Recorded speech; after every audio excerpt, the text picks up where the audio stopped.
Hello everybody, this is Mark Hutten, and today I want to talk to those parents with children on the autism spectrum who may be wondering why their child is perfectly content to spend hours on end with his preferred activity to the exclusion of all other activities, and why he's perfectly content to play alone.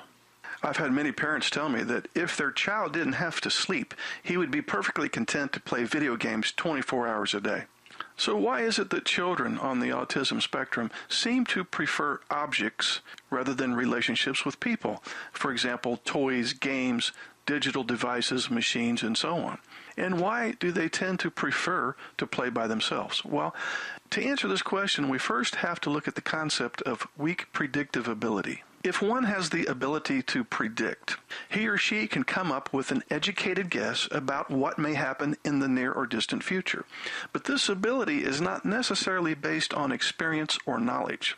Prediction is a skill that allows us to generalize. And whenever you generalize, you tend to have a thought similar to this.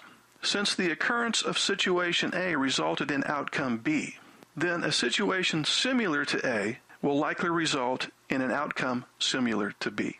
For example, after observing enough moving objects, a child can understand momentum and, through generalizing, predict the position of a moving target in the near future. Likewise, after seeing enough human faces, a child can generalize or predict that human faces all have similar parts.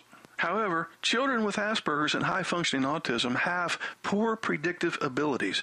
In other words, they have great difficulty predicting future events. And they also have difficulty with face processing, which is called face blindness. In other words, they have difficulty recognizing the faces of those people that they don't know very well. Face blindness is a neurological disorder that makes facial recognition difficult or impossible, and research suggests that up to 2/3 of kids on the spectrum have difficulty recognizing faces until they've interacted with a particular person on a number of occasions.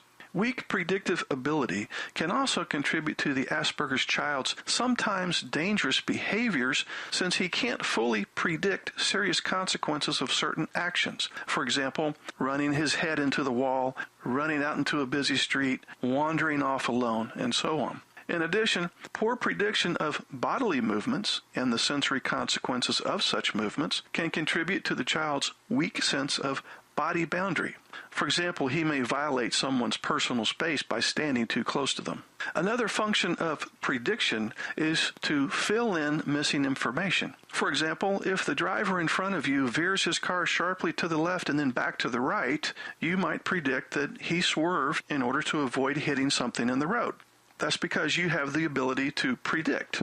But the Asperger's child's impaired predictive ability means impaired filling in of missing information for perception and action. So what does all this business about weak predictive ability have to do with preferring objects to people? Since children with Asperger's and high-functioning autism have to live every day with the uncertainty inflicted by their poor prediction skills, they tend to favor relatively predictable and precise events and tasks. As a result, they like to play with objects, which are more predictable, instead of with people, which are less predictable. And I think you would agree that people are very unpredictable. Objects like computer games, trains, bridges, and spinning wheels that Asperger's children are attracted to represent stimuli that are both interesting and predictable. Due to their difficulties with generalization skills, kids on the spectrum have a lower tolerance for unpredictability and complexity. They argue that objects are predictable and simple, whereas people are not. Thus, they gravitate toward objects.